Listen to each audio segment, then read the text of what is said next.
Dr.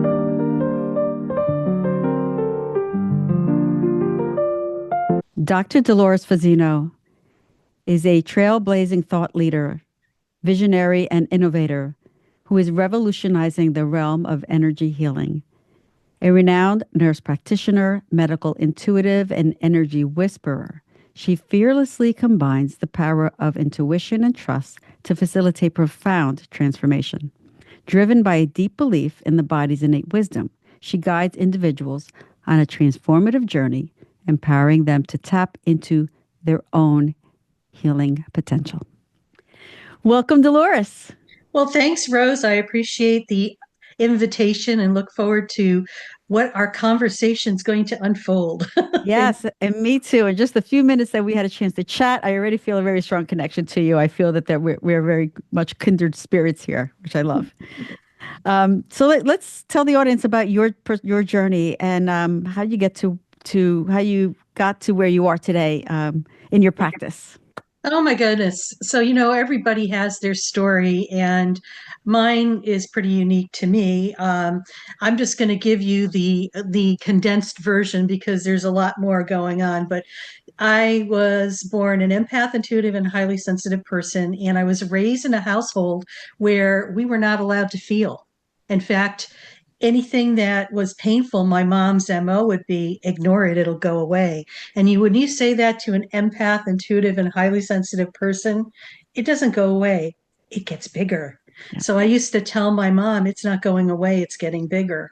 And so threaded into my childhood, my dad had back surgery in the 60s, which was predating any type of Western medicine technology or advances that we saw in the 70s and 80s. And he picked up a hospital-acquired infection. So that was pretty much what we considered a death sentence in Western medicine, because he was in the hospital for over 2 months and he was pretty much knocking on death's door. And by the grace of God, he survived that.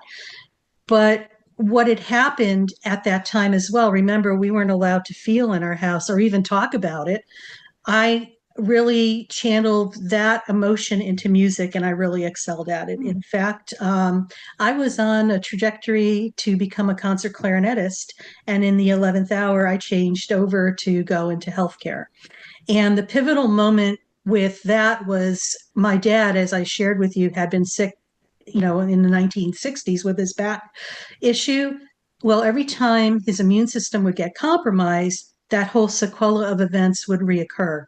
So between 1970 and 1975, this happened 4 different times. So my childhood was this emotional roller coaster, and I didn't know, the male figure in my house just, wasn't there. And not by his choice, but by what had been transpiring. So there was a lot of moving parts, and I feel that was really instrumental. Now, the last time that he ended up with that episode, the CAT scanner came on board in Western medicine in about 1975, and that was the first piece of diagnostic technology paving the path for modern medicine as we see it today. So they put my dad underneath the CAT scanner, and lo and behold, they found where he had his infection. And their solution was that he was going to have major back surgery, a spinal fusion, which in 1975 was in its neophyte stages of development. So it came with a high risk of either you could die, you could be paralyzed, you may get better, you may not get better. And my mom had it at that point. She was at her wit's end. So she started looking at other possibilities. And remember, this is 1975. We're not in 1990 where Google or Google MD search or whatever. We had newspapers and magazines. So she picked up a copy of the National Enquirer, of all things, and she found an article that was being featured of this man who was a minister from Cairo, Michigan, who had the gift of laying on of hands. And he was being featured because he had assisted his brother in healing from leukemia. And he had been doing this work for about 25 years prior. So since the 1950s, this man was doing alternative stuff. Now, remember, this is 1975. This was considered uber wacka quacko. Right? So Yes. my dad was like, he was really the biggest skeptic. My mom, not so much. And he only agreed if the surgeon gave his blessing on it. Of course. So, they were in the hospital at the time because my dad was hospitalized. And so my mom marched out to the nurse's station, and there happened to be the surgeon. And so she, shared with him, I'm thinking about having this spiritual healer come in and assist my husband with his health condition. And so the surgeon's, at the desk writing, doesn't miss a beat, looks up and says, sure, that's fine, and just continued doing what he was doing. Mom went back to my dad's room, shared that news. Not 10 minutes went by. My mom came back out to the same nurse's station, same surgeon sitting there, made the announcement to the surgeon and said, my husband agreed to have the spiritual healer come in. The surgeon stopped what he was doing, looked up at her and said, what are you talking about? I never agreed to that.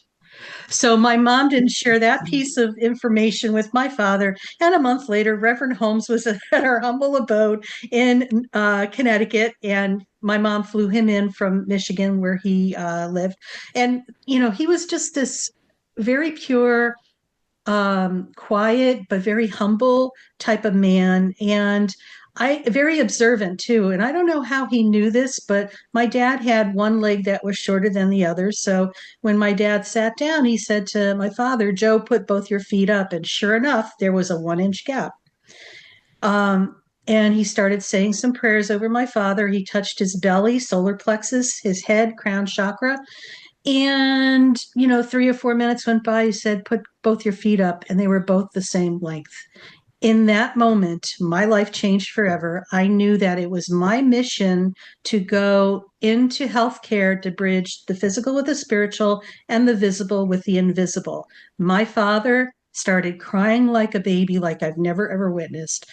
And the Reverend did more healing on him, about a half an hour more. And then he was instructed to go lie down and rest because, as we know, when you do massive energy work on a person, Yes. you are changing the field, but it's like the equivalent of a computer getting a new program. You have to download it. It got downloaded, and you need to rest or reboot this computer, and so it could reintegrate that higher frequency. My dad slept for over 24 hours. He returned back to the CAT scanner. It showed no evidence of his infection.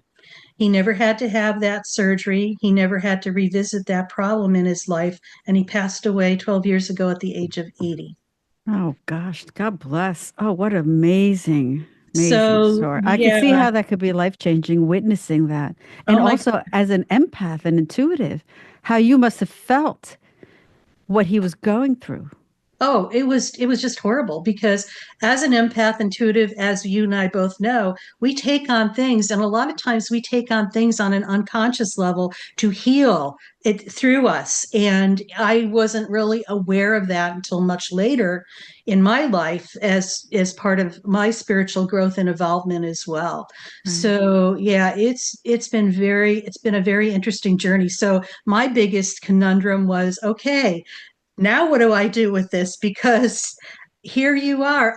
It's just like I'm in, I'm not going to say a prison, but the way the thinking was back then, it was so black and white with no shades of gray. The good news is I've been in healthcare probably almost 50 years now, and this is the time that we've been waiting for. Yes. Oh, absolutely. And you, my friend, were a pioneer. Yes. And we need pioneers because they forged that, they blaze that trail, just like in your bio. And that's what you did. Yeah, Yeah. definitely. Wow. That's an Thank amazing you for story. that. I appreciate Yes, of course. And, as you're beautifully explaining everything, I could visualize everything. And I also sensed, although your mother didn't feel, right, didn't express those feelings, she obviously felt it, but she was guided also by her intuition. And I also feel that you supported that in a way, held that space for that to happen. Oh my gosh, I'm getting the chills and I'm almost going to cry. Thank you for that. You know what? I never even thought of that, but Oh my thank you. gosh, yes, Yeah. yes. Yeah. Oof. But, there was, I have to circle back that whole thing with the surgeon thing. This is what I call a God moment, right? Absolutely. Everything was orchestrated behind the scenes in order for the next steps to happen. And I got privy to this once my father passed away about 12 years ago, that his father, my grandfather, who I'm very close to in the spirit realm, Mhm. he's like one of my guides. He actually helped orchestrate all of that on the other side. I, Beautiful. I knew that. I got that, that little peak of insight. Yeah. And I was like, okay, thank you. Now I get it. Wow. That's beautiful. Oh, so glad that it worked out. That's a Yeah. very, very It worked inspiring out in story. a lot different A ways, lot of different ways. Yeah. but all good. Yes, that's wonderful. So you are a nurse practitioner, and you incorporate or integrate energy practices into your practice, right? So Correct. you have uh, you're a medical intuitive and an energy whisperer. So I'd like to talk a little bit about what each of them are. So let's talk about Sure. medical intuition and how that Medical, works. okay. Medical intuition, Rose, there's so many different variations of it. Okay. Sometimes we have people who can scan a body and feel what's going on. Remember, everything is energy. Okay. What you and I are both looking at and witnessing in our backgrounds, our demonstration, even our physical capability, is a demonstration of energy, but a denser form of it. Because if you were to put those items and ourselves under a high power microscope, you would see everything vibrating like energy. So the things that we can't see are, our thoughts, our beliefs, our emotions, our connectedness to ourselves. That's all like radio waves, energy. Everything has a frequency and energy to it. Just because you cannot tangibly see it doesn't mean it does not exist. So for me, I've been very fluent at reading energy from a very young age.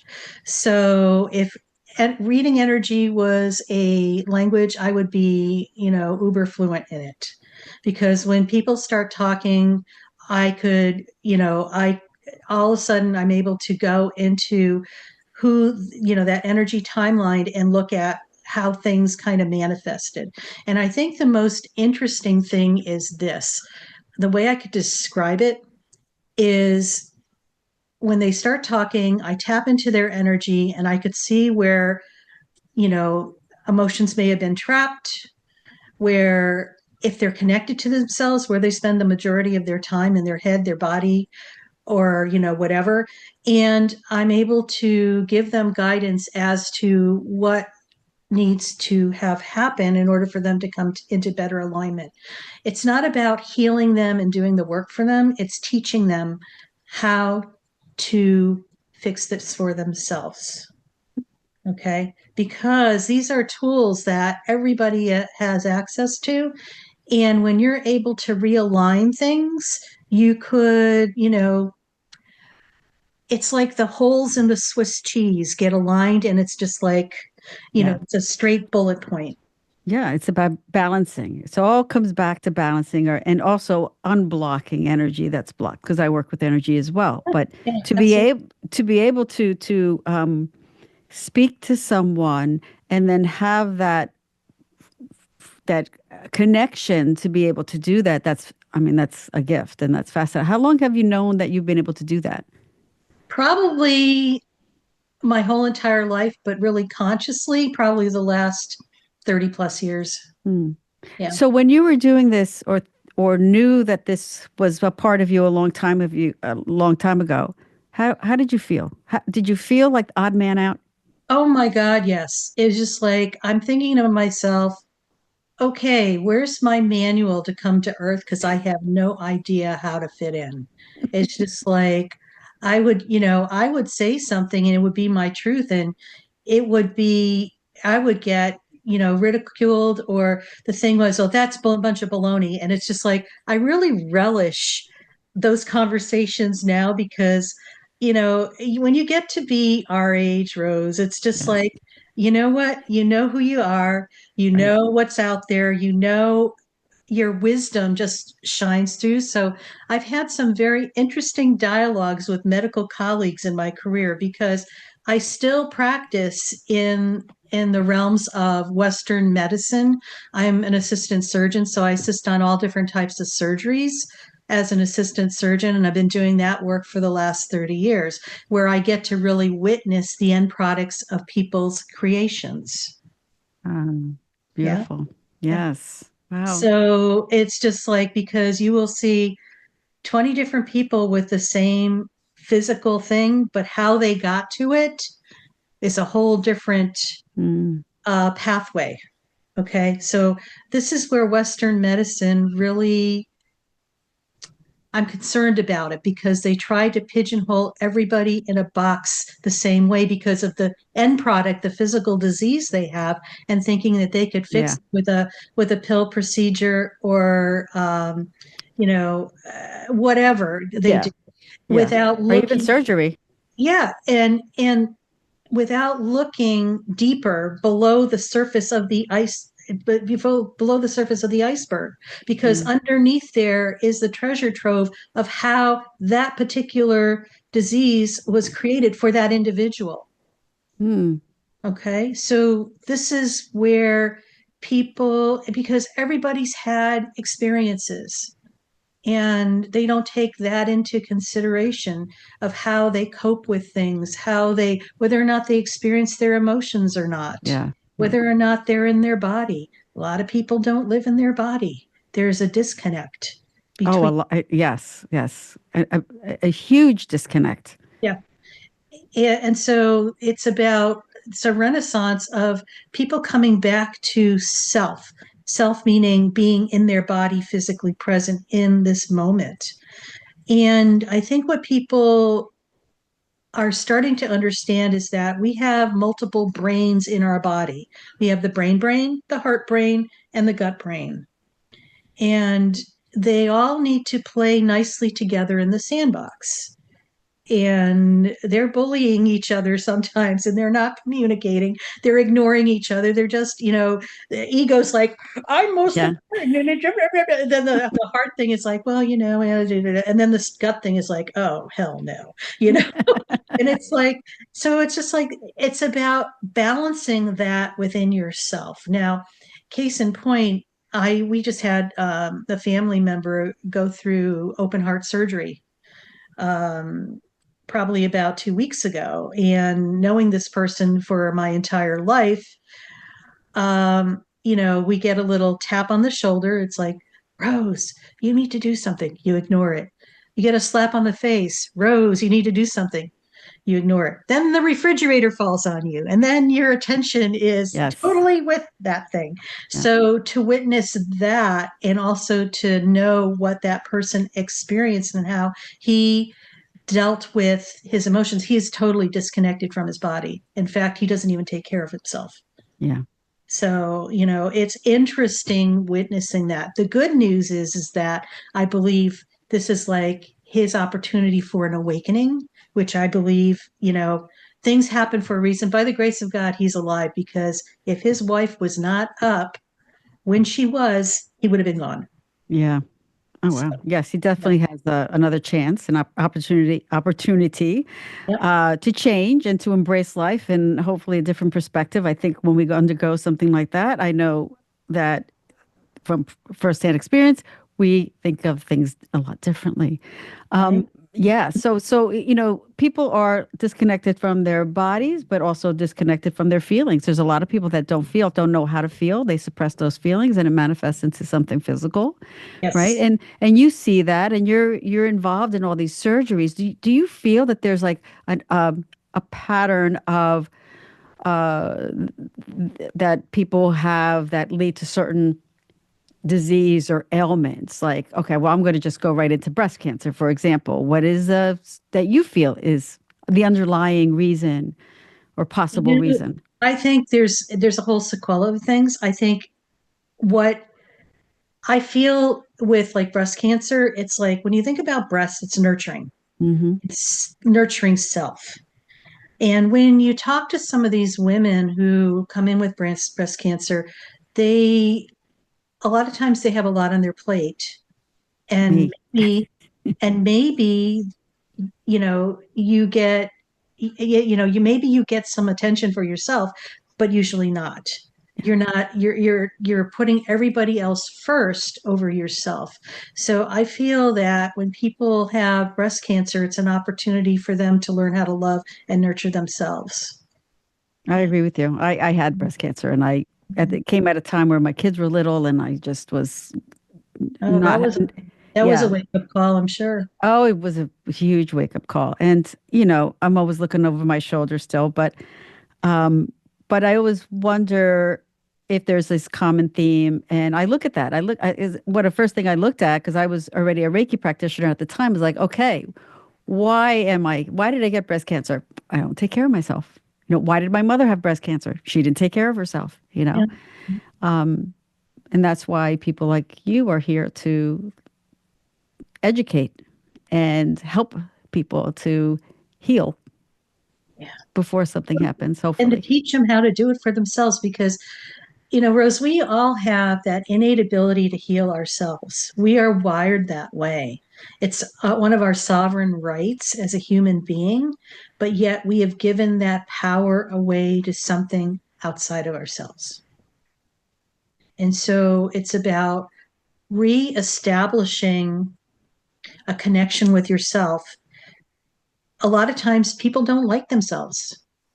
Okay. They're not comfortable with themselves. Well, that's it. And the thing is, I love this saying. It's like the longest relationship you're ever going to have in your life is the one you have with yourself. Yet, and it's not your spouse, you're not your kids. Think about Right. that. Okay. You come into the world with yourself and you're going to go out of the world with yourself.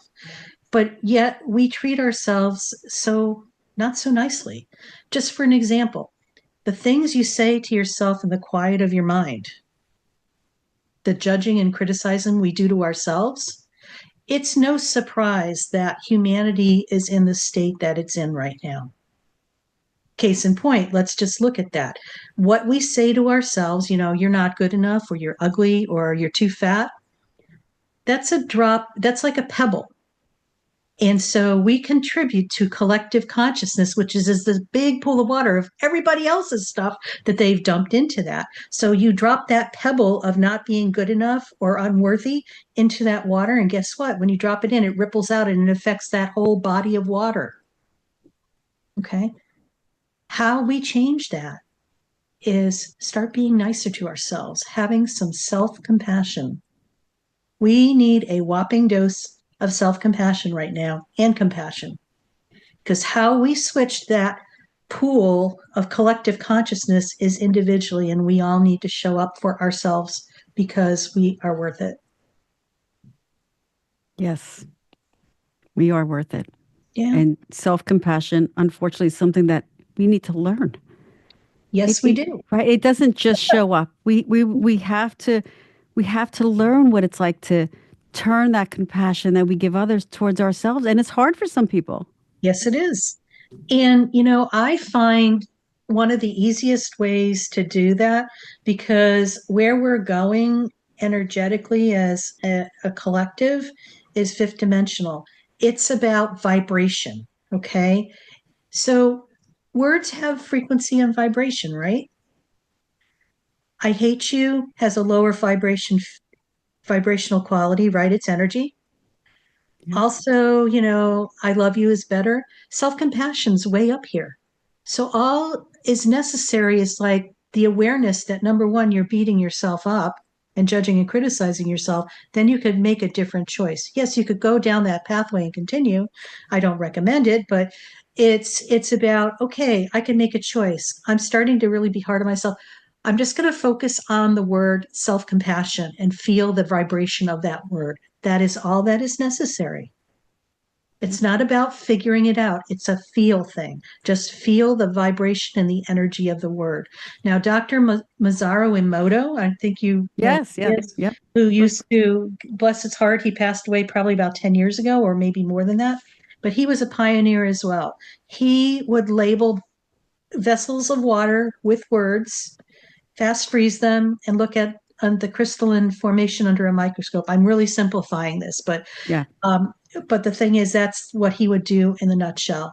And he would photograph those crystals. And of course, the higher vibrating words like peace, love, appreciation were these beautiful, symmetrical snowflake. They look like snowflake crystals. Yeah. Whereas if he labeled a bottle of water and did the same thing with I hate you, war, worry, those crystalline formations would be fragmented or even dull or just non-forming. Right. So what does that tell you? What you label your vessel of water, your body is at least 75% water, okay? How are you labeling that vessel? Because that water is going to adapt to whatever that vibration is you're feeding it. And that's going to actually contribute to creating a physical problem. The physical disease issue is the end result of a cumulative effect of everything that's kind of gone on under the surface of that iceberg. Okay. Yeah. The physical is the tip of the iceberg, and everything below the surface of the water is everything that's been running the show and creating that. Yeah. I oftentimes when I'm working with people and they ask me, well, why is this happening? And we'll just have conversations and I hear the same thing that they're saying and repeating about themselves, like whether it's that I'm worthy or I feel guilty was That's a big one. oftentimes that's a Yeah. big one. And then I'm like, and then I say, well, what did you just say? And you said that several times. And then it's almost like an awakening. Oh, the guilt maybe is the underlying reason that they're experiencing whatever it is that they're experiencing. Totally agree. Yeah. Totally agree. Yeah. Yeah. So, but it doesn't make it easy to turn around and try to fix that, right? So, talk Yeah. about that. Like, there's work to be There is. identified and done. And well, and I think a lot of times people want the easy way out. They want that pill to take, one and done. They want to bypass. They don't want to do the deep work that has to happen. And I think it's because of the fear of the unknown. Like they're afraid they're going to unlatch Pandora's box. The lid's going to go flying off the box and it's never going to get shut. Well, I have news for you. I've lived through it. It does shut again. It may open up again, but it does shut That's again. right. But it's, what, it's okay. And, I think what's important right now too is with everything that we're experiencing globally in our world, it's pushing a lot of people's buttons right now. Mm. Okay. So they're triggers. And these are opportunities because the external trigger is never what you think it is. Okay. You're triggered and you could, when you're aware, you could realize, okay, this is really pushing my buttons. And when you sit with it, you could either say, I'm going to react to it, or why is that so? And when you sit with what is coming up within you, the emotion, this is where the gold nuggets are. Because when you feel, because sometimes it might have been something that happened earlier in your childhood. And what happens is like part of our soul fractures off and gets landlocked in that other time and place. And our natural tendency is to ignore it, okay? Put it on a shelf, deal with it later, and it's energy. It's never been dealt with. But part of us is trapped there. So what you need to do is go back and feel what those feelings are and just imagine that the feeling is like a big bubble. When you take a step into the bubble, when you're feeling it, next thing you know, you take another step, and you're outside of the bubble. When you experience your emotions, you dissipate the energy and bring it to natural ground zero point where it doesn't have an effect on you. Now, with something that happened, the core issue or the core injury where a part of your soul fractured off, this is how you recollect parts of yourself. Okay, it's kind of shamanic in its own little way. Yeah, yeah, definitely. Yet it's very powerful because our natural tendency when something's really painful is just to push it away, keep it at bay. But really what it wants, Rose, is this. It's dying to come back home to you. but you're keeping it away. So the best thing you could do is when this comes up and you're feeling it, and a lot of times we have somatic responses when our emotions come up. You might have, tightness in your belly. Just whatever that belly pain is, just put your hands on it and just infuse it with so much pink love and light and unconditional love and acceptance, like it was, your favorite being or pet, that unconditional, love that's there. And when you're able to infuse this area with that energy, that somatic response dissipates. It may move to another place. So we keep chasing it down with love and appreciation until it comes to a neutral thing. And a lot of times you're able to, this is like where inner child work comes in. The inner child might appear and you could have a dialogue with the inner child, and it's about merging the inner child back to you, bringing her home and welcoming her. Yeah. So, case in point, I know this is an interesting story because I live in Southern California now, and I've lived out here for almost 36 years. So, growing up in New England, I remember one of our childhood homes, like before I was in kindergarten, whenever I would fly back to Connecticut, I would drive by that house and sit outside the house. I don't know why, but I didn't really realize what this was all about, but I left parts of my soul there. Yeah. I was trying to bring back to home. And my brother has done the same thing. And I didn't find out about this until later. So it's interesting that once, because a lot of stuff happened like the first 5 or 6 years of our life there. Yeah. And, it was interesting just being able to call back pieces of yourself and reintegrate that and gain the wisdom of what was there in that experience. So you're able to um, become more complete and whole within yourself. Okay. It could also be that you went back, well, maybe not you, but you may go back because you're experiencing or you are thinking about the good times Yes. that you had. So it's not necessarily a traumatic time in your life where Right. your Right. piece, you left it there, but a piece of like your memories that you want to recollect and reignite or you just, hold within again to help you feel good. But I do, what you said about reconnecting with maybe a piece of your inner child, I resonate with that, and I think a lot of people do. You find or you read about or you hear about more and more people doing inner child work and reconnecting, but it's also not feeling sorry about yourself. I have to say that. It's about understanding the circumstances and the situations, whether or not you have had trauma with your parents and understanding maybe where they came from and not putting the blame on everything and just, I don't know, just looking at it from a different lens. Oh, absolutely. And, Rose, that's where like the ancestral stuff comes in as well, because, I feel too, circling back to, what it was like being a child, you feeling like you're the odd duck out. Yeah. Those of us who feel like we're the odd duck out or the black sheep of the family, we are actually strategically placed into our family soul Mhm. groups. And I'll tell you why. Because you are the one that is there to heal the ancestral lineage. It stops with you.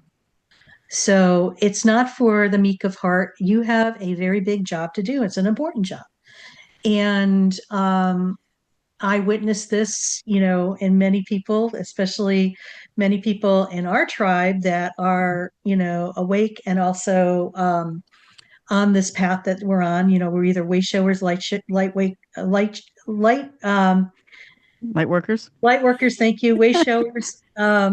We are here to increase the light quotient of the earth, and with that is that this is where all the ancestral stuff comes into play because a lot of it, you know, I used to say, who made this rule? Because it was just like it made no sense to me at all, but they're carrying it on, it's like Yeah. and so, the humor part of it is that I'm easily entertained because it's just like, wow, this is really amazing that this was created. But there's so much in our world to witness And a lot of it is like a comedy show right now. Yeah. So I just invite people to, not take life so seriously. When you lose your sense of humor, folks, it's over. You have, Oh my God, yes. oh my God. Absolutely. It's just like, please, just lighten Tell up a a little. joke. Lighten up. It is kind of funny. It is. Yes, I stop being so everyone is so serious. I mean, I know that there's things that are happening in the world, trust me because I feel it. Not Yeah. only I see it, but I feel it. But Yeah. we have to have some levity because, just talking, bringing that balance back. You Yeah. can't have too much of one thing. You need to have something of the other, that yin and yang. You have to laugh. You have to have levity. You have to smile. You have to feel good. You can't always be fearful or sad. There's so many ways we can bring back to that balance. This is a Yeah. wonderful conversation. You have your own podcast, The Dr. Dolores Show, which I Yes. want to go back and listen to your podcast episodes. But the last one you did, the one more recent to where we're recording now, you talk about, and this is a huge topic for me that I love talking about, embracing new beginnings, embracing change, evolving, growing, overcoming fear, all those things. Now, I want to talk about that um, as it pertains to women going through Yeah. transitions in their life, maybe empty nesting or coming out of a marriage, whether they're widows or not, whatever. But embracing change, not being afraid of that. Can we talk about that? Because Oh, absolutely. And, change is the constant. Okay. Uncertainty is the new certainty. Right? yes, Okay. So the point is like we're constantly evolving and growing. Things are changing and evolving and growing as well. And what I mean by this is that remember with the conversation we had about energetic beings, we are all energetic beings. Where you were even a week ago is a different frequency than you are now. So, for an example, say all of a sudden you are ending a relationship, okay? And maybe you had been married for a long time, but energetically, it's a mismatch for you because energetically, you were at one place when this was created, and now you're here, but the relationship hasn't mobilized to here. So it's not like you're a failure. It's about an energetic upgrade, okay? Because you are growing and evolving. So when things happen to people that, we label, oh, that's the most worst thing ever and horrific, I just say, well, you know what? You're getting upgraded. And you I love probably that. you are getting upgraded because the thing is like energetically, you're still trying to fit your energy to fit into something that you've outgrown. Yeah. And, just for relationships and things in life, things are here for a reason, a season, or a lifetime. Okay. You're here to learn what you need to learn from that situation. And once the lesson is learned, it's time to move on to the next lesson. It's not like you're a bad person, you failed, and the guilt or the shame or whatever. If those things come up, I invite you to dig a little deeper because that's not your voice talking. That's something from another, you know, your grandparents or, Yeah. society a long time ago. This is not who you are. So it's about really trusting your intuition. This is another thing that's really key.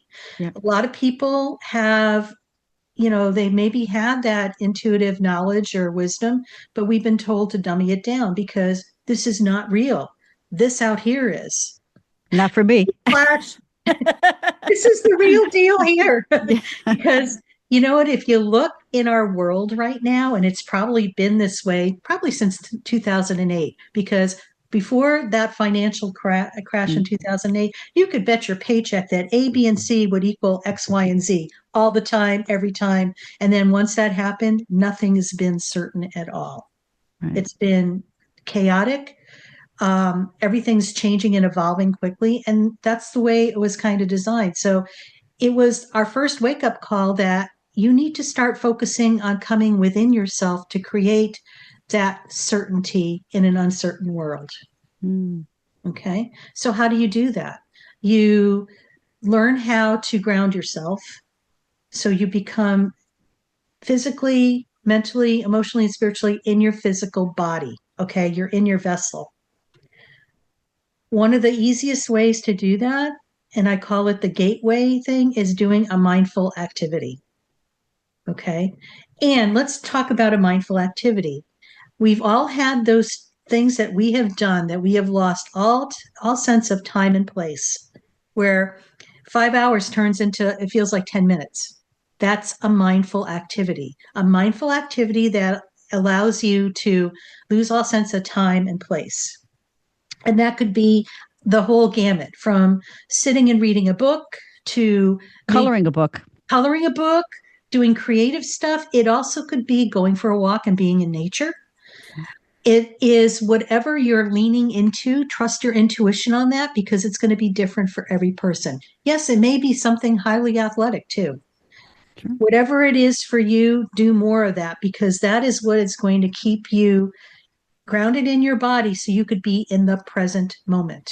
When you're in the present moment, you're right here, right now. When you're right here, right now, this is where you get to hear the whispers of your soul telling you those intuitive hits, okay, or those ideas. And then you go into divine doing. So you're being and then going into doing and then coming back to being. Okay. We've been told that the external and pushing a boulder up a hill and being in your head and trying to figure it out is the way to go. And it's an abuse of power, it's controlling, it's stressful. When we have a lot of stress, your immune system gets compromised. When your immune system gets compromised, you get sick. Okay. It's been lopsided. That's what happens. Yeah. This is what we're witnessing in our society. So it's about coming back to self, creating a relationship with yourself so you become your own best friend, learning how to spend time by yourself. That scares the bejeebers out of a lot of people. Yeah. But we Oh used to my do God. it as children. Well, the other thing too, I think COVID taught us a big lesson with that too, because, I talk about the doing mobile. We're talking about the do, do, do, do, do. So the doing mobile was constantly in motion. And I think a lot of people knew that they needed to stop, but they couldn't get off. They couldn't get off the ride. And then COVID hit, and then the ride stopped for at least 2 weeks. These people were scrambling because they weren't familiar with what not being in motion was all about. And, I saw it was very telling about, a lot of people because those who, were okay with being by themselves did okay. But those that this was a new concept, they just, it was frightening for them because they just didn't know what was going to happen and they would distract themselves from being by themselves. Yeah. Yeah. I almost missed that. I used to go out in my backyard in the summer and sit there in the back by myself with communing with the birds and writing. And it was like heaven. Because I was, in a way you were forced to be at home, Yes. right? And find things to do. And it was really transformative, I think, for me. I was able to connect with a lot of pieces of myself that I needed to work on. And you know what? You were awake enough to know that. Yeah. So I believe these events that happen in our world are opportunities for people to awaken. Yeah. But And because they're, I didn't feel I needed to show up for anybody else except yeah, myself right. or to entertain or to do or to, to be. I Yeah, mean, people did work and all that stuff, but it did create a huge shift in the way we are with ourselves. That's very absolutely. true. Yeah. And when and a part of that change is also allowing for that curiosity, right, to help us because change can be scary, right? Yes, So going back to women and going through change and relationship change, but also trying things that are new, exploring, not being afraid of stepping out of our comfort zone because we're always put in that little box that says, okay, well, you're just supposed to do this, this, and this, yeah. and And for I everybody always say, else. who made that rule up? Yeah, who made that rule up? That's our. We're Yeah, gonna have a T-shirt for that. who Uh, made that rule up? Dolores. Well, I know that would be a good one. And so I also feel too that when stuff like that happens and we're able to move forward, it's like embrace, that fear with, call it excitement Right. and adventure. Because it really is, it's like going on to, okay, a lot of times when I'm in the hospital and stuff like that, it's just like, oh, because I go from different place to different place when I assisted surgery. And I said, oh, on to the next adventure. Well, it is an adventure. It is, because I can't imagine. I could just never know what's going to happen. And, silly me for thinking that it's going to turn out a certain way. I've learned early on that it's just like, I just need to get out of my own way and just allow things to unfold the way that they're supposed to. Now, I don't know if you're aware of this too, is that everything that we ever wanted for ourselves is in our energy field. Hmm. Okay. It's just vibrating at a different frequency than what we are currently vibrating at. So, maybe you want to be able to travel the world and that vibration is up here and you're here. So, what, is necessary is what can I do to raise my frequency to match those frequencies?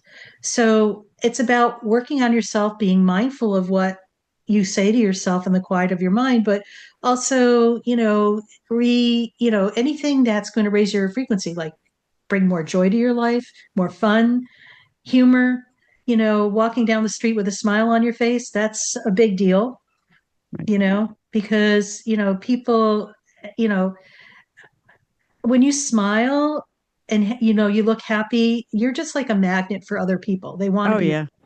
you know Yeah. what I'm saying? And it's just about, having fun in life because, yeah, there's some pretty crappy things happening. And you know what? You just don't let that get to you. Yeah, no, I agree. I love what you said. And, I try to make it a habit of going out and even at the grocery store or wherever I'm going to smile at people and they smile back. And it's Yeah, such a beautiful thing. And they just smile. It's a lovely reaction. And hopefully they may have been so distracted by something that was so sad or whatever they were worried about. Maybe that changed the exactly. frequency. You have no idea what impact you have on other people. You really don't. Yeah. And you do. It you might have just, like you were saying, just changed a person's life by just, smiling at them. It's that simple. Yeah. It doesn't take, like this big whatever. It's that simple thing. Yeah. And I always feel better too. I mean, I guess Uh, it takes it with practice. It's just something that I guess I've always been that way, um I just want to put it out there for anybody that's out there. Just go out there and smile at other people, see what happens. you yeah. know? Well, and I think especially different parts of the country too, because I grew up in New England and I know what it's like. People are like, In New Jersey as well. But hey, that would probably shock the bejeebers out of them, especially if you smile at them. They're like, what's wrong? yeah, what's going on? Yeah, What's but going on? Like, but is there let's something change on the my face world. or something? I know. Do I look funny? But It's no, like, I'm just smiling. I'm just yeah. happy and I want to share that and extend that out to everyone. Talk about some of your offerings or your offerings and how you help people. The floor Okay. is Well, yours. thank you very much. Um, I have a grounding meditation that's free on my website. It's like a pop-up that when you go to my Hmm. website, drdoloresfazzino.com, sign up for it because it's a grounding meditation that's going to allow you to be in the present moment right here, right now. And it's very short, but it grounds you in multiple dimensions, which is always a good thing, and you'll feel the difference. Also, I have a program called I'm Awake Now What?